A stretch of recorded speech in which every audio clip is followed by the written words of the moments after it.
Desde Canadá en español, llega la información que te conecta con tu comunidad. Esto es RCE Noticias, actualidad, análisis y los hechos más relevantes en un solo lugar. Bienvenidos a las noticias en este 7 de noviembre de 2025. Soy Valentina Pereira. Evitan elecciones anticipadas en Canadá tras votación clave en el Parlamento. Los liberales, con apoyo NDP y Bloc, respaldaron el mandato de Carney, evitando la caída del gobierno minoritario. La noche del 6 de noviembre, la Cámara de los Comunes de Canadá rechazó una subenmienda impulsada por el Partido Conservador, que de haberse aprobado, habría forzado nuevas elecciones federales en el país. El voto fue rechazado gracias a la oposición del Partido Liberal gobernante, el Nuevo Partido Democrático y el Bloque Quebequense. ¿De qué se trataba? El Bloque Quebequense presentó primero una enmienda para rechazar el presupuesto federal del primer ministro Carney, presentado el 4 de noviembre. Luego, los conservadores intentaron modificar ese texto con una subenmienda para reemplazarla por una condena al presupuesto desde su propia perspectiva. Pero bloquistas y neodemócratas votaron contra la propuesta conservadora, evitando así que la votación se convirtiera en un camino directo hacia elecciones.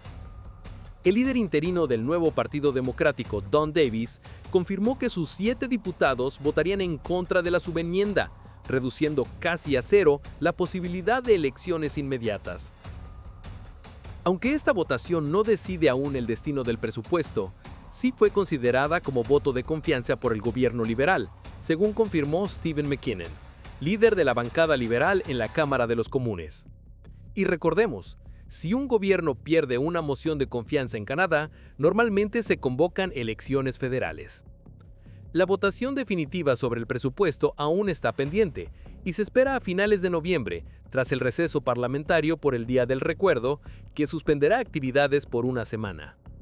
El presupuesto de Carney contempla miles de millones de dólares en inversión para enfrentar el impacto de los aranceles de Estados Unidos y recortes al sector público, que incluyen la eliminación de puestos de trabajo para generar ahorros. Un dato relevante es que el líder del Partido Conservador, Pierre Poilievre, perdió la oportunidad de presentar la primera enmienda al finalizar su discurso sin hacerla, algo poco habitual. Ese espacio lo aprovechó el líder del bloque quebequense, Yves-François Blanchet, para introducir la suya.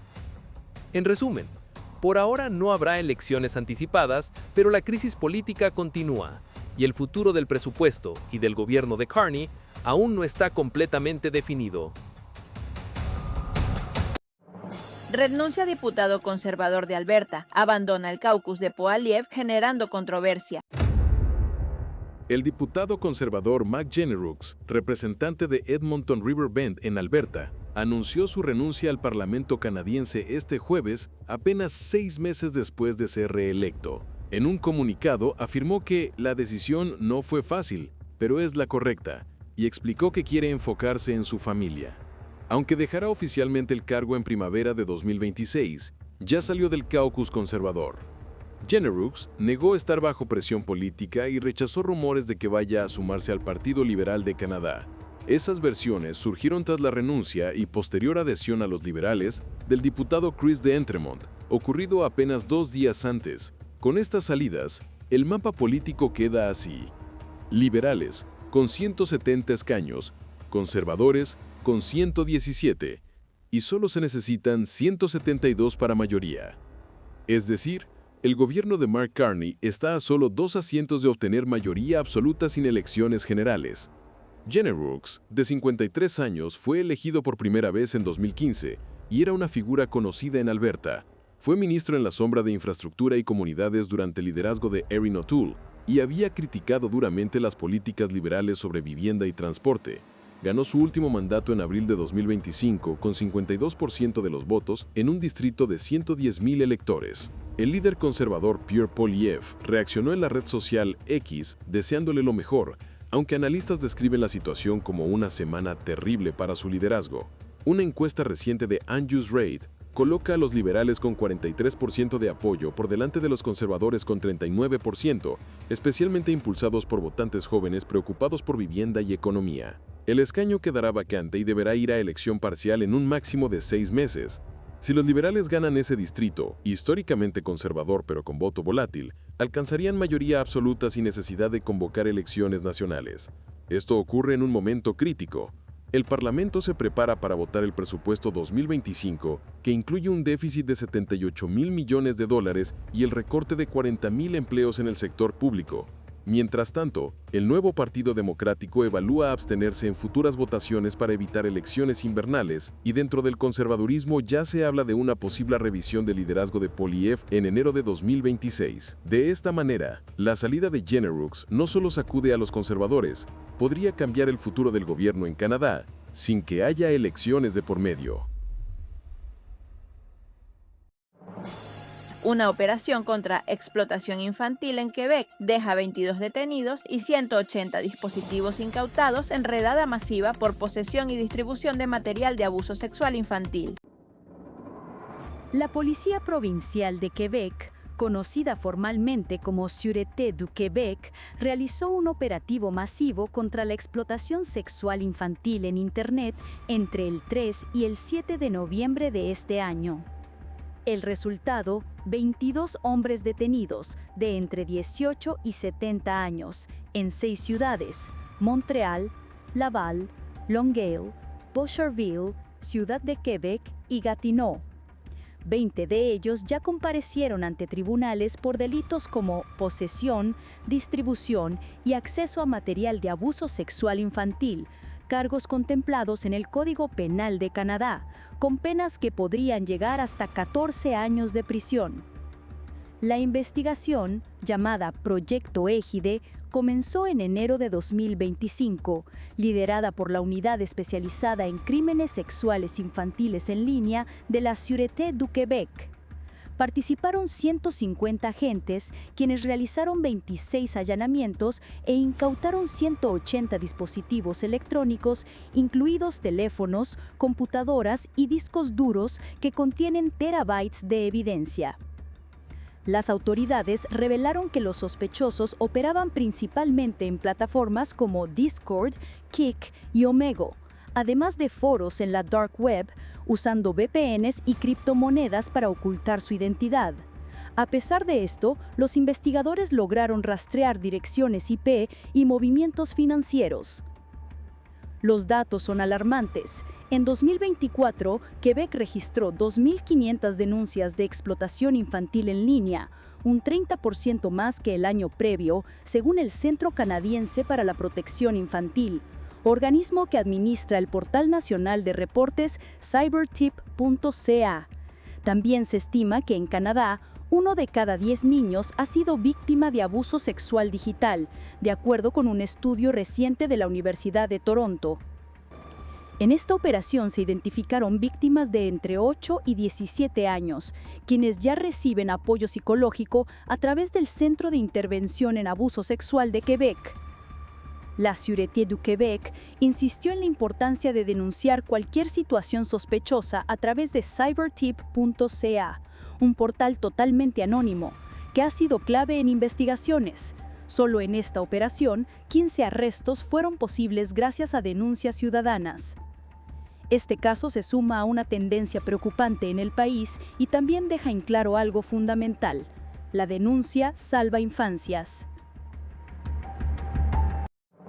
Un éxodo médico en Quebec. La Ley 2 provoca crisis en salud, con cientos de doctores amenazando irse a otras provincias por cambios en remuneración y metas impuestas. La llamada Ley 2, oficialmente la Ley para mejorar el acceso a la salud, fue aprobada en Quebec el 7 de diciembre de 2024 mediante un procedimiento de urgencia y entró en vigor en enero de 2025, pero en lugar de mejorar el sistema, desató una crisis sin precedentes. Esta ley condiciona hasta el 30% del salario de médicos especialistas y 15% del salario de médicos de familia al cumplimiento de metas de productividad, ver más pacientes en menos tiempo, que urgencias no superen en 3 horas de espera, atender 85% de casos en 90 minutos o inscribir 1.200 pacientes por médico familiar. Si no lo logran, pierden miles de dólares al mes. Y si protestan con paros simbólicos o jornadas de estudio, enfrentan multas de hasta $25.000 por día. El resultado ha sido explosivo. Más de 1.200 médicos especialistas anunciaron que dejarán Quebec. 47 jefes de departamento renunciaron en bloque, incluidos los de anestesiología, radiología y cirugía del Centro Hospitalario Universitario de Quebec. En solo 2 semanas, 68,000 pacientes perdieron a su médico familiar. La lista de espera para conseguir doctor subió a 1,1 de personas, o 1 de cada 8 quebequenses. Otras provincias están aprovechando la crisis. Ontario lanzó la campaña de reclutamiento Choose Ontario MD, ofreciendo $100,000 de bono y $50,000 de gastos de mudanza. Alberta llegó aún más lejos, $120,000, más 2 años de vivienda gratis. Desde enero, 312 médicos de Quebec ya se mudaron a Ontario, y cada semana, entre 40 y 50 más cruzan la frontera con sus familias. Bajo presión, el ministro de Salud, Christian Dubé, anunció la suspensión temporal de multas y metas en emergencias, pero se negó a derogar la ley. Las federaciones médicas, la Federación de Médicos Especialistas de Quebec y la Federación de Médicos Omnipracticantes de Quebec presentaron una demanda ante la Corte Superior de Quebec, argumentando que la ley viola la libertad de expresión y asociación protegidas en la Carta Quebequense de Derechos y Libertades. Mientras tanto, el impacto es real. 2.800 cirugías canceladas por falta de anestesiólogos. Urgencias como las del Hospital General Judío pasaron de 14 a 21 horas de espera. Regiones como Saguenay-Lac-Saint-Jean están perdiendo decenas de médicos que migran a Nuevo Brunswick, donde ganan más y sin metas obligatorias, y las historias humanas pesan. Madres que regresan a listas de espera, especialistas agotados y una sensación general de ruptura. En la Columbia Británica, el sacrificio masivo de avestruces pone fin a una batalla legal por el brote de gripe aviar.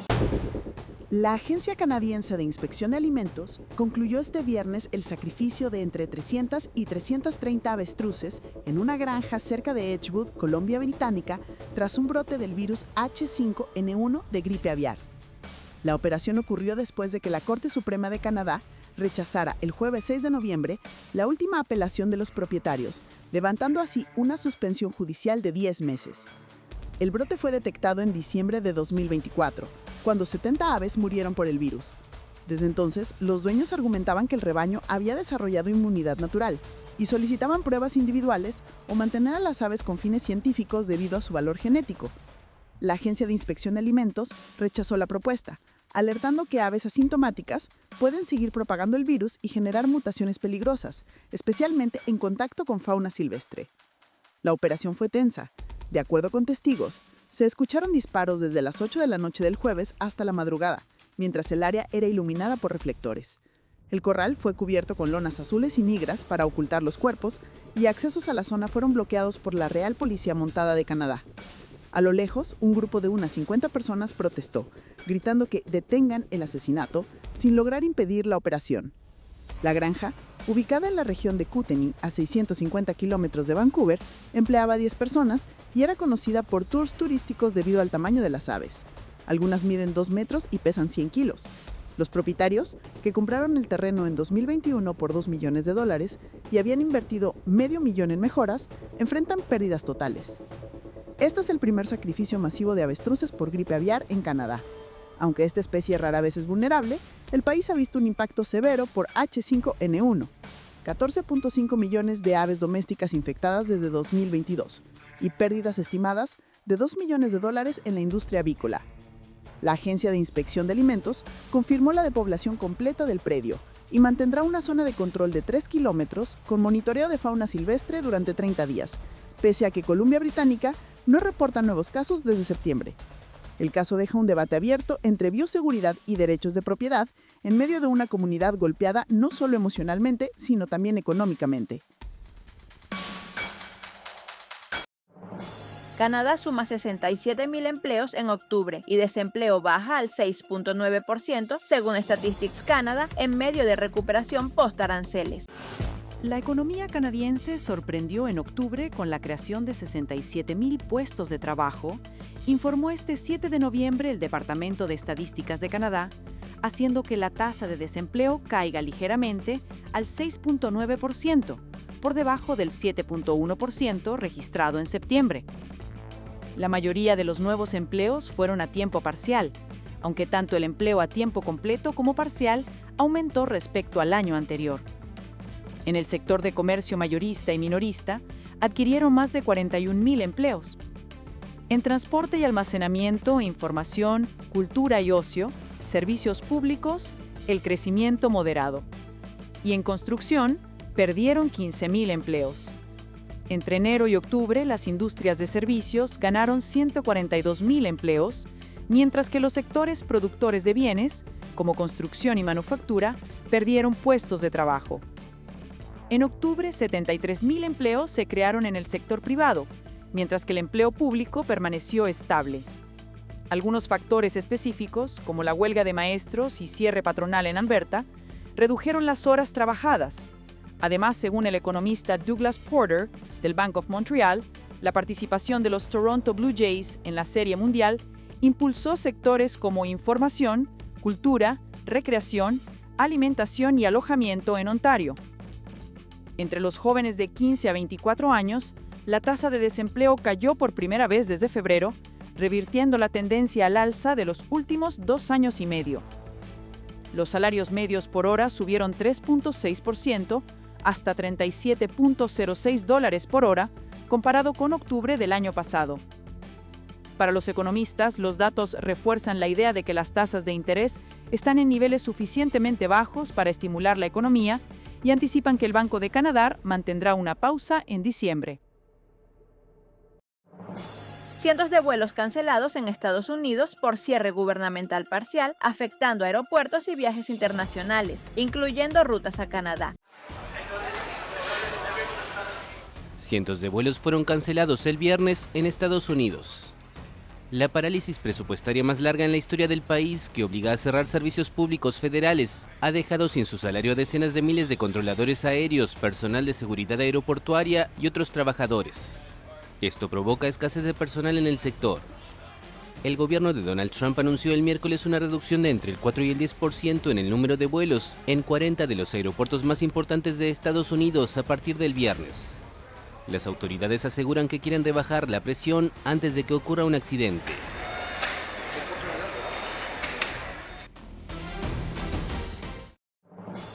Elon Musk podría ser el primer billonario si cumple con ambicioso plan de Tesla. Analistas proyectan que su riqueza alcance el $1 trillón para los próximos años. Esta votación podría convertir a Elon Musk en el primer billonario del mundo. Si el director ejecutivo de Tesla alcanza una serie de ambiciosos objetivos, obtendría $1 billón en acciones. Musk tendrá que entregar 20 millones de vehículos eléctricos en 10 años, más del doble de los que Tesla ha vendido hasta ahora. También tendrá que aumentar el valor de mercado de la empresa hasta aproximadamente 6 veces su nivel actual. Y además, Tesla tendría que vender alrededor de 1 millón de robots con apariencia humana. Para producirlos, junto a otros proyectos de la compañía, Musk tiene previsto construir una gigantesca planta de chips. Cuanto más rápido fabriques los chips, más rápido les enviaremos el dinero, pero aún así no es lo suficientemente rápido. El plan es convertir a la compañía en una potencia de inteligencia artificial, que también operaría cientos de miles de vehículos autónomos. Sí, creo que el ritmo al que recibimos la aprobación regulatoria coincidirá aproximadamente con el ritmo de producción de los cybertaxis, y me gustaría dar las gracias a Waymo por allanar el camino en este sentido. Es de gran ayuda.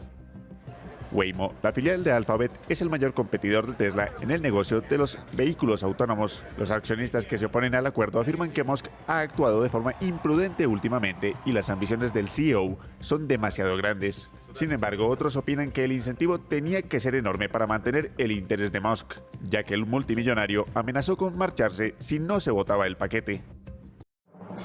Y eso concluye este boletín, queridos amigos. Gracias por su sintonía constante. Un afectuoso saludo hasta Montreal. A nuestro seguidor Daniel Serrano en la provincia de Quebec. Recuerden seguir en sintonía de Canadá en español y no se pierdan las próximas entrevistas de este fin de semana. Soy Valentina Pereira. Bendiciones para todos. Suscríbete, dale like y comparte. Porque la información no se detiene. Y nosotros tampoco. Esto fue RCE Noticias. Mantente informado todos los días con las noticias más relevantes de Canadá y del mundo hispanohablante. Sigue conectado a nuestra programación y no te pierdas las próximas emisiones. Aquí, en Canadá en Español.